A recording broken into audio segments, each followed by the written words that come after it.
یا ملک ہو، اس کو چلانے کے لیے ایک نظام ہوتا ہے، ایک دستور ہوتا ہے، اور اگر وہ نظام اور دستور فیل ہو جائے یا ختم ہو جائے تو وہ گھر تباہ ہو جاتا ہے۔ اسی طرح ایک ملک کو چلانے کے لیے ایک آئین ہوتا ہے جو سارے ضابطے طے کرتا ہے کہ اس ملک کا نظام کس طرح چلے گا، اور سارا سسٹم جو ہوتا ہے وہ اس آئین کے تابع ہوتا ہے،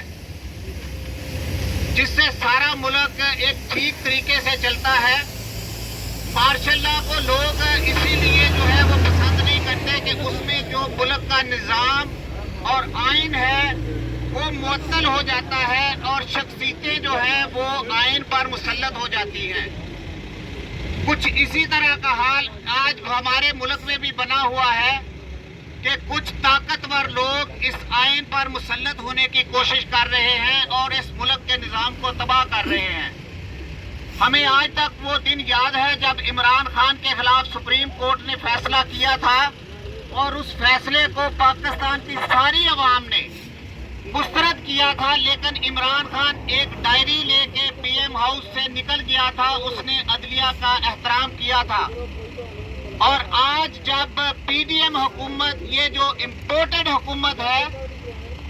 اس کے خلاف ملک کے چیف جسٹس نے فیصلہ دیا ہے، تو اس کو یہ لوگ جو ہے یہ قبول کرنے سے انکار کر رہے ہیں، اور یہ زبردستی اس ملک کے آئین کو معطل کر رہے ہیں، اس ملک کے نظام کو معطل کر رہے ہیں، جس کی اجازت پاکستان کی عوام ہرگز نہیں دے گی۔ اور ہم عمران خان کی قیادت میں انشاءاللہ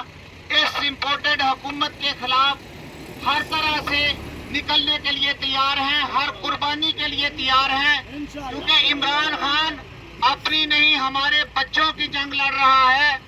اور عمران خان ہمارے بچوں کے مستقبل کی جنگ لڑ رہا ہے۔ امپورٹڈ گورنمنٹ نامنظور، امپورٹڈ حکومت نامنظور، اور ساتھ کو نہیں جائے جو اسلام آباد تک تو پہنچا دو۔ امپورٹڈ حکومت نامنظور، امپورٹڈ حکومت نامنظور، امپورٹڈ حکومت نامنظور۔